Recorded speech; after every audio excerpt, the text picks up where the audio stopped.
Everyone, welcome back to my channel. Pizza ಅಂದರೆ ಯಾರಿಗೆಲ್ಲ ಇಷ್ಟ ಆಗಲ್ಲ ಹೇಳಿ. ಚಿಕ್ಕವರಿಂದ ಹಿಡಿದು ದೊಡ್ಡವ್ರವರೆಗೂ ಎಲ್ರಿಗೂ ಇಷ್ಟ ಆಗುತ್ತೆ. ಹೊರಗಡೆ ಸಿಗೋ ಥರ ಡೊಮಿನೋಸು, ಝೊಮ್ಯಾಟೊ ಅಲ್ಲಿ ಎಲ್ಲ ಸಿಗುತ್ತಲ್ಲ ಆ ಟೇಸ್ಟ್ನಲ್ಲೇ ಬಟ್ ಹೆಲ್ದಿಯಾಗಿ ಹೇಗೆ ಮಾಡ್ಕೊಳ್ಳೋದು ಮನೆಯಲ್ಲೇ ಅಂತ ತೋರಿಸ್ಕೊಡ್ತಾ ಇದ್ದೀನಿ. ಮೊದಲಿಗೆ ನಾನಿಲ್ಲಿ ಒಂದು ಬೌಲ್ಗೆ 1 ಕಪ್ಪಷ್ಟು ಮೈದಾ ಹಿಟ್ಟು, ರುಚಿಗೆ ತಕ್ಕಷ್ಟು ಉಪ್ಪು, 1 ಸ್ಪೂನ್ ಸಕ್ಕರೆ, ಒಂದು ಅರ್ಧ ಸ್ಪೂನು ಬೇಕಿಂಗ್ ಪೌಡರು, ಒಂದು ಅರ್ಧ ಸ್ಪೂನು ಅಡುಗೆ ಸೋಡಾ, ಕುಕ್ಕಿಂಗ್ ಸೋಡಾ.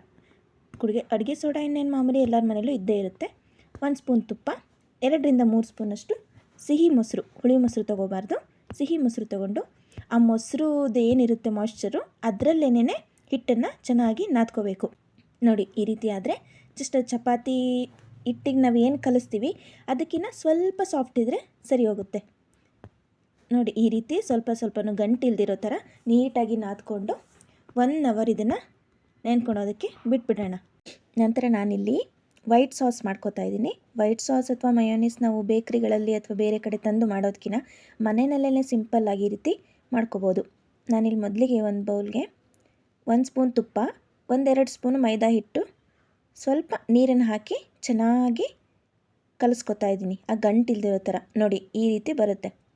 ಅದು ತೇಟ್ ಹೇಗೆ ಅಂದರೆ ಮೈದಾ ಮತ್ತು ತುಪ್ಪ ನೀರು ಎಲ್ಲ ಒಂದೇ ಸಮ ಬರಬೇಕು. ನೋಡಿ ಈ ರೀತಿ ಬಂದರೆ ಇದು ಮಯೋನೀಸ್ ಥರ. ಇದು ಏನಕ್ಕಂದರೆ ಪಿಜ್ಜಾ ನಾವು ಬೇಯಿಸಿದಾಗ ಅದು ಬೆಂದ ನಂತರ ಕೂಡ ಗಟ್ಟಿಯಾಗಬಾರ್ದು ಅಂತ. ನಾವು ಅದನ್ನು ತಿನ್ನುವಾಗ ಗಟ್ಟಿಯಾಗಿದ್ದರೆ ತಿನ್ನೋದಕ್ಕೆ ಪಿಜ್ಜಾ ಅದು ಫೀಲ್ ಕೊಡಲ್ಲ ಅಲ್ಲ. ಹಾಗಾಗಿ ನೋಡಿ ಇಲ್ಲಿ ಹಿಟ್ಟು ಚೆನ್ನಾಗಿ ನೆಂದಿದೆ. ಇದನ್ನು ನಾನೀಗ ಚೆನ್ನಾಗಿ ನಾದ್ಕೋತಾ ಇದ್ದೀನಿ. ಇನ್ನೊಂದು ಸರಿ ನಾವೆಷ್ಟು ಸಾಫ್ಟಾಗಿ ಇದನ್ನು ಚೆನ್ನಾಗಿ ನಾದ್ಕೊತೀವೋ ಅಷ್ಟು ಚೆನ್ನಾಗಿ ಬರುತ್ತೆ. ನೋಡಿ ಇಲ್ಲಿ ನಾನು ತಳ ದಪ್ಪ ಇರೋವಂಥ ಪಾತ್ರೆಗೆ ಒಂದು ಸ್ಟ್ಯಾಂಡನ್ನು ಇಟ್ಬಿಟ್ಟು ಅದ್ರ ಮೇಲೆ ತಟ್ಟೆ ಮುಚ್ಚಿ 5 ನಿಮಿಷ ಅದನ್ನು ಸ್ವಲ್ಪ ಬಿಸಿ ಮಾಡ್ಕೋತಾ ಇದ್ದೀನಿ.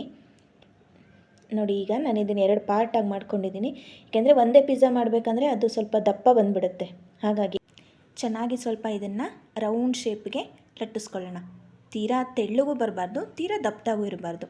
ಮೀಡಿಯಮ್ ಸೈಜಲ್ಲಿ ಇದನ್ನು ಚೆನ್ನಾಗಿ ಅಗಲವಾಗಿ ಲಟ್ಟಿಸ್ಕೊಳ್ಳೋಣ. ನೋಡಿ ಈ ರೀತಿ ಮೂಲೆಗಳಲ್ಲೂ ಅಷ್ಟೇ, ಮಧ್ಯದಲ್ಲೂ ಅಷ್ಟೇ ಸಮವಾಗಿ ಇದ್ರೇ ಅದು ಚೆನ್ನಾಗಿ ಬೇಯುತ್ತೆ ಕೂಡ.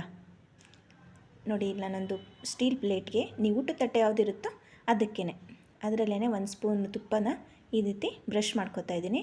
ಬ್ರಷ್ ಮಾಡ್ಕೊಂಡ ನಂತರ ನಾವೇನೇ ಅರ್ದಿದ್ರೂ ಮೈದಾ ಹಿಟ್ಟಿಂದಲ್ವ ಇದು, ಸೊ ನಾವೇನು ಅರ್ದಿರ್ತೀವೋ ಅದು ಮತ್ತೆ ಅದು ಸಿಂಕ್ ಆಗ್ತಾನೇ ಇರುತ್ತೆ. ಸೊ ಹಂಗಾಗಿ ನಾನು ತಟ್ಟೆಲಿ ಹಾಕ್ಬಿಟ್ಟು ಒಂದು ಸರಿ ಈ ಥರ ಸ್ಪ್ರೆಡ್ ಮಾಡ್ಕೊಂಡಿದ್ದೀನಿ. ನಂತರ ಇಲ್ಲಿ ಒಂದು ಫೋರ್ಕಲ್ಲಿ ನೋಡಿ ಈ ಥರ ಹೋಲ್ಸ್ನ ಮಾಡ್ಕೋಬೇಕು. ಏಕೆಂದರೆ ಆ ಬಿಸಿ ಒಳಗಡೆ ಎಲ್ಲ ಹೋದಾಗ ಅದು ಚೆನ್ನಾಗಿ ಕುಕ್ ಆಗುತ್ತೆ ಅಂತ ಅಷ್ಟೇ ಮೈದಾ. ನಾನಿಲ್ಲಿ ಪಿಜ್ಜಾ ಸಾಸ್ ಹಾಕ್ತಾಯಿದ್ದೀನಿ 2 ಸ್ಪೂನಷ್ಟು.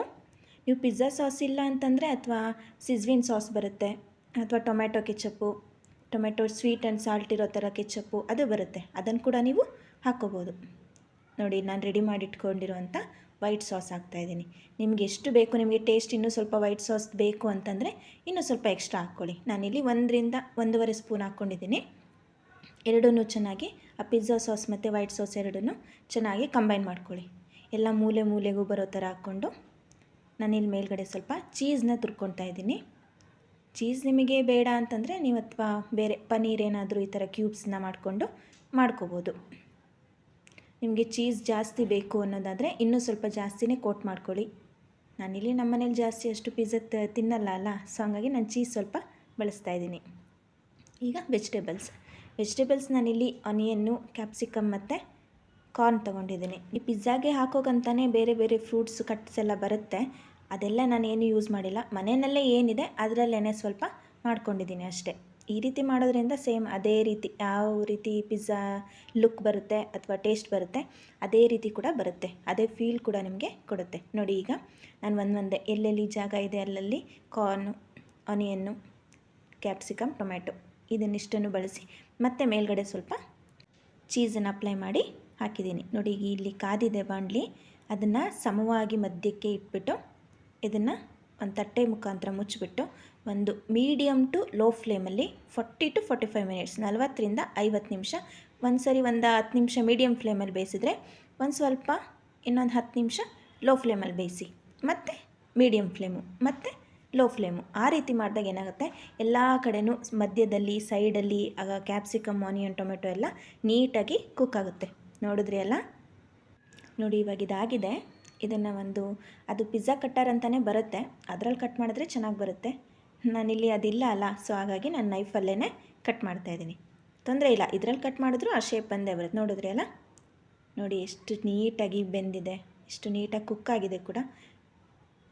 ನೋಡಿದ್ರಲ್ಲ, ಆ ಚೀಸ್ ಎಲ್ಲ ವೈಟಿಗೆ ಎಷ್ಟು ಚೆನ್ನಾಗಿ ಬಂದಿದೆ. ನೀವು ಒಂದ್ಸರಿ ಇದನ್ನು ಮನೆಯಲ್ಲಿ ಟ್ರೈ ಮಾಡಿ. ತುಂಬ ಕಷ್ಟ ಏನಿಲ್ಲ ಫ್ರೆಂಡ್ಸ್, ತುಂಬ ಈಸಿಯಾಗಿ ಮಾಡ್ಕೋಬೋದು. ಮನೆಯಲ್ಲಿರೋ ಪದಾರ್ಥಗಳನ್ನೇ ಉಪಯೋಗಿಸ್ಕೊಂಡು ಮಾಡ್ಬೋದು. ಚೀಸ್ ಬೇಡ ಅಂದರೆ ಅದನ್ನು ಸ್ಕಿಪ್ ಮಾಡ್ಬೋದು. Thank you for watching.